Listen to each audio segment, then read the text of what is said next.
semua, saudara-saudari dimanapun berada.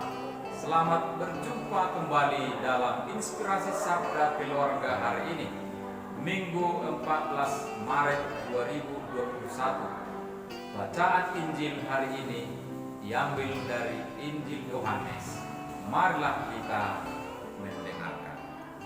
Sekali peristiwa, Yesus berkata kepada Nikodemus yang datang kepadanya pada waktu malam, "Sama seperti Musa meninggikan ular di padang gurun, demikian juga Putra Manusia harus ditinggikan, supaya setiap orang yang percaya kepadanya beroleh hidup yang kekal.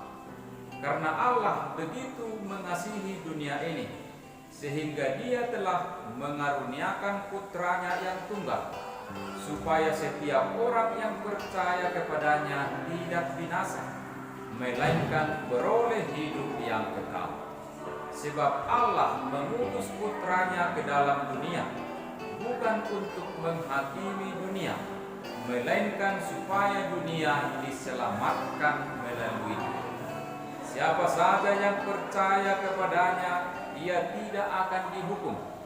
Siapa saja yang tidak percaya, ia telah berada di bawah hukuman, sebab ia tidak percaya dalam nama Putra Tunggal Allah. Inilah hukuman itu. Cahaya telah datang ke dalam dunia, tetapi manusia lebih menyukai kegelapan daripada cahaya, sebab perbuatan-perbuatan mereka jahat. Sebab siapa saja yang berbuat jahat membenci cahaya dan tidak datang kepada cahaya itu, supaya perbuatan-perbuatannya yang jahat itu tidak nampak. Tetapi siapa saja yang melakukan yang benar, ia datang kepada cahaya, supaya menjadi nyata bahwa perbuatan-perbuatannya dilakukan dalam nama Allah. Demikianlah Injil Tuhan. Terpujilah Kristus. Saudara-saudari yang terkasih, adapun judul renungan ini adalah Allah sungguh baik pada semua orang, maka saya harus percaya padanya. Hari ini adalah hari Minggu keempat masa puasa. Bisa disebut juga sebagai Minggu keempat Prapaskah Laetare. Pada minggu ini dapat juga dipakai busana berwarna merah muda. Alat musik dapat dimainkan dan altar dapat dihiasi dengan bunga. Bacaan Injil yang kita dengarkan hari ini mengisahkan percakapan antara Yesus dan Nikodemus. Untuk lebih memahami makna dari bacaan ini, kita bisa melihat konteksnya lebih dahulu. Dalam ayat sebelumnya diceritakan bahwa Nikodemus adalah seorang pemimpin agama Yahudi. Dia adalah seorang Farisi. Nikodemus datang kepada Yesus pada malam hari. Ia tidak mau dilihat oleh orang. Nikodemus hanya disebutkan dalam Injil Yohanes ini. Ia datang dan bertanya kepada Yesus, "Rabi, kami tahu bahwa engkau datang sebagai guru yang diutus Allah, sebab tidak ada seorang pun yang dapat mengadakan tanda-tanda yang engkau adakan itu, jika Allah tidak menyertainya." Atas pertanyaan itu, Yesus menjawab, "Aku berkata kepadamu, sesungguhnya jika seorang tidak dilahirkan kembali, ia tidak dapat melihat kerajaan Allah." Orang Yahudi percaya bahwa mereka adalah anak-anak Allah karena mereka adalah keturunan Abraham. Akan tetapi Yesus mengatakan bahwa untuk menjadi anak Allah, orang harus diubah oleh Roh Allah sendiri. Tidak cukup hanya karena dilahirkan dari keluarga Yahudi. Nikodemus tidak mengerti apa yang dimaksudkan dilahirkan kembali, sehingga ia bertanya, bagaimana mungkin seseorang dilahirkan kembali kalau ia sudah tua? Dapatkah ia masuk kembali ke dalam rahim ibunya?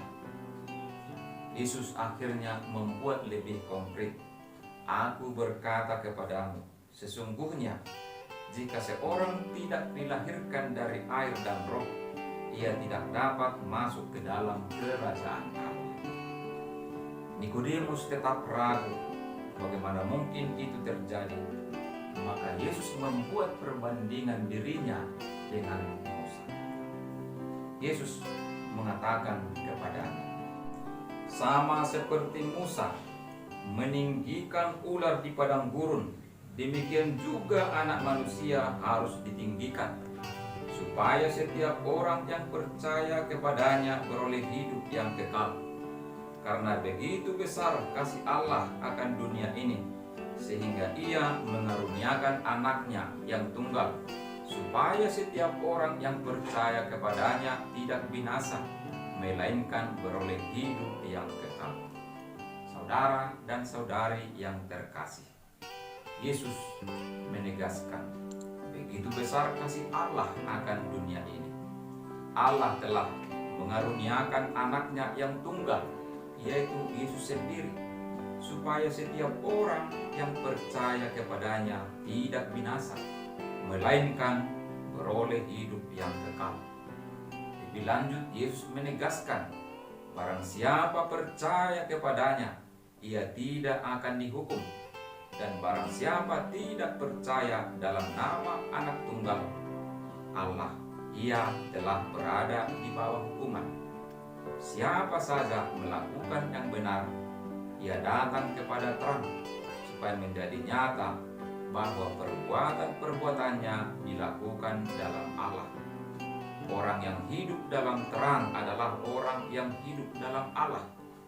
Orang yang menaruh pikiran dan perasaannya dalam Kristus, sehingga segala pikiran, ucapan, dan tindakannya sejalan dengan kehendak Allah. Saudara-saudari yang terkasih, apa makna atau pesan yang dapat kita petik dari bacaan Injil ini? Pertama, dalam bacaan Injil tadi dengan jelas Yesus menekankan, memberi janji bahwa kasih Allah sungguh besar.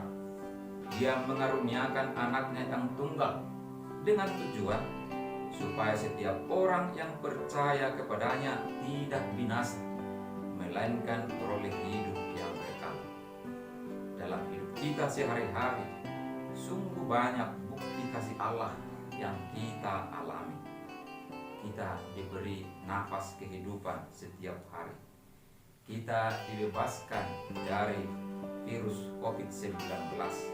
Tetapi terkadang kita kurang menyadari kasih Allah itu karena berbagai alasan. Terkadang kita takut ke gereja untuk mengikuti perayaan Ekaristi karena alasan masih ada COVID-19. Tetapi kita tidak takut pergi menghadiri pesta yang jauh lebih ramai dibanding di saat kita mengikuti perayaan Ekaristi.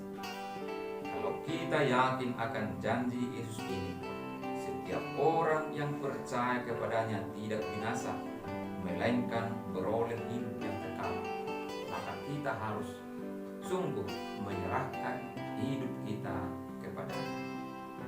2. Allah sungguh mengasihi dunia sampai ia menyerahkan anaknya yang tunggal. Sasaran kasih Allah itu adalah seluruh ciptaannya, terutama manusia. Kehadiran Kristus merupakan wujud kasih Allah yang mau menyelamatkan manusia. Kristus datang untuk menyelamatkan, bukan menghakimi. Menjadi pertanyaan bagi kita, bagaimana sikap kita menghadapi kasih Allah itu? Apakah kita berada dalam terang atau memilih dalam kegelapan? Memilih keselamatan berarti berada dalam terang dan melakukan kehendak Allah. Apakah saya, kita, Anda mencari terang Allah? Orang yang selalu mencari terang Allah akan mendapat belas kasih-Nya dan akan hidup lebih benar. Ketiga, Yesus memberi jaminan bahwa orang yang mencari kehendak Allah, percaya padanya, akan beroleh hidup yang kekal. Sebaliknya, orang yang hidup dalam kegelapan akan binasa. Jadi pertanyaan bagi kita, yang mana kita pilih? Tentunya kita akan memilih hidup kekal. Dengan demikian, kita dapat menyanyikan mazmur pada hari ini. Hanya pada Tuhanlah hatiku tenang. Semoga terjadi. Amin.